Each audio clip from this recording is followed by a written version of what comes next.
Aujourd'hui, on plonge dans un sujet absolument fascinant, la perception subtile. Comment est-ce qu'on peut comprendre toutes ces informations qui nous entourent et qui viennent aussi de nous? C'est un peu comme un voyage au cœur de notre propre système de guidage intérieur. Ah, cette fameuse petite voix, cette sensation dans le ventre qui nous dit oui ou non.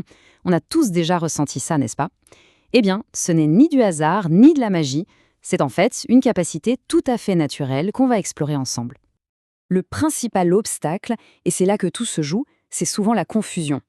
Imaginez que vous essayez de capter une station de radio.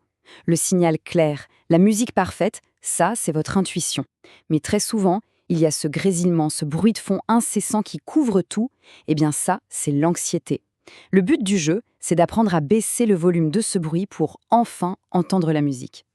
Et faire la différence, c'est vraiment la clé. L'anxiété, elle crie, elle est bruyante.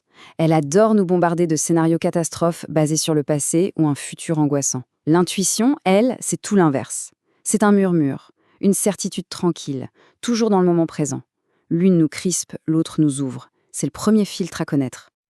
Alors, qu'est-ce que c'est l'intuition concrètement? Il faut tout de suite oublier l'image de la boule de cristal. C'est une fonction de notre cerveau, ni plus ni moins. Notre subconscient, c'est un super ordinateur qui analyse des milliards d'infos à la seconde.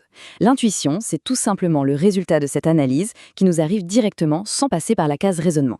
C'est un savoir direct, un raccourci. Bon, maintenant qu'on a identifié le signal, il faut comprendre comment il nous parle. Parce que l'intuition, elle ne s'exprime pas toujours avec des mots clairs. Non, elle utilise un langage bien plus subtil qui passe par tout notre être. On peut dire qu'elle communique via 3 canaux principaux. D'abord, il y a le corps, le fameux nœud à l'estomac ou au contraire une sensation de légèreté. Ensuite, les émotions, qui sont comme un baromètre interne. Et enfin, l'esprit, qui peut recevoir un flash, une idée qui semble tomber du ciel. Apprendre à savoir quel est notre canal préféré, c'est un peu comme découvrir sa propre signature intuitive. Mais alors, comment tout ça s'organise? Ces canaux ne sont pas juste dispersés au hasard. Non, ils sont connectés à une sorte de réseau, une structure qui organise tout ce flux d'informations, un système énergétique bien défini. Et c'est là qu'intervient le système des chakras, qui vient des traditions indiennes. Il faut les imaginer comme des centres de tri, des vortex d'énergie qui gèrent le flux d'énergie vitale. Ils font le lien entre notre corps physique et notre conscience. Du coup, si un de ces centres est déséquilibré, ça peut complètement brouiller la réception de nos signaux intuitifs. Pour que ce soit un peu plus concret, voilà quelques exemples. Le chakra racine, tout en bas de la colonne, est lié à notre sentiment de sécurité. Le chakra du cœur, au centre de la poitrine, gère tout ce qui est relation, compassion. Et le fameux troisième œil, entre les sourcils, lui, est directement le siège de la perception intuitive. Comprendre ces centres, c'est un peu comme avoir une carte de son propre monde intérieur. Ok, la théorie c'est bien, mais maintenant, comment on fait en pratique? Comment est-ce qu'on peut, concrètement, baisser le volume de ce bruit mental pour mieux entendre notre intuition? Il y a quelques techniques de base qui sont vraiment efficaces. Le premier exercice, et peut-être le plus important, c'est l'ancrage. L'anxiété, elle nous emmène là-haut, dans notre tête. L'ancrage, lui, nous ramène dans notre corps, ici et maintenant. C'est un exercice hyper simple, mais très puissant pour se stabiliser. En visualisant ces racines, on se reconnecte à l'énergie de la Terre. Et ça a un effet calmant presque immédiat. Ça aide vraiment à dissiper le brouillard mental. Une autre méthode très efficace, c'est de créer un état de concentration profonde, ce qu'on appelle parfois l'auto-hypnose. Et attention, ça n'a rien à voir avec les spectacles où on perd le contrôle. C'est tout le contraire, c'est mettre le mental critique en pause, volontairement, pour pouvoir accéder plus directement aux messages du subconscient. Une fois qu'on a réussi à faire un peu de silence à l'intérieur, on peut même utiliser certains outils. Ils agissent un peu comme des amplificateurs. Ils ne créent pas l'information, attention, mais ils la rendent plus facile à lire, plus visible pour notre esprit conscient. Prenons 2 exemples fascinants. Le pendule, il fonctionne grâce à ce qu'on appelle l'effet idéomoteur. En gros, ce sont nos propres micro-mouvements musculaires, guidés par notre subconscient, qui le font bouger. C'est notre corps qui parle.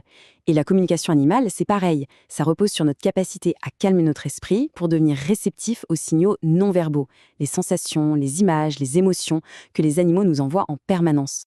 Et d'ailleurs, les animaux sont de véritables maîtres dans ce domaine. Tenez-vous bien, un chat possède 200 millions de cellules olfactives.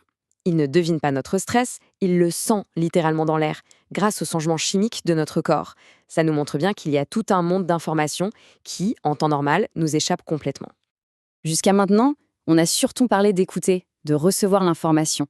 Mais le véritable tournant, C'est quand on passe d'un rôle passif à un rôle actif. Quand il ne s'agit plus seulement de percevoir, mais de façonner consciemment son état intérieur et son environnement. Et là, on touche au cœur du sujet. Le moteur de tout ça, c'est l'intention. Sans une intention qui soit claire, positive et bien focalisée, les outils restent des objets et les techniques ne servent à rien. C'est la concentration de notre volonté qui dirige l'énergie et qui donne vie à la pratique. Regardons comment ça marche concrètement. En auto-hypnose, l'intention, ce sont les suggestions positives qu'on se donne. Dans d'autres approches, on va canaliser cette intention à travers des rituels ou des symboles pour aider l'esprit à se concentrer. Mais le principe de base reste toujours le même, avec une éthique fondamentale. Le but est toujours d'harmoniser sa propre vie, jamais de manipuler ou de nuire.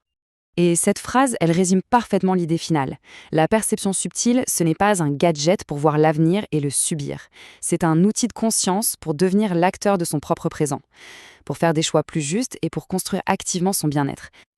Alors, pour finir, je vous laisse avec cette question, juste pour réfléchir. Après tout ce qu'on vient de voir, quel est ce petit murmure, ce petit signal que l'on a peut-être mis de côté, noyé sous le bruit du quotidien? L'écouter, ce pourrait bien être le début d'un cheminement passionnant. Merci d'avoir suivi cette analyse.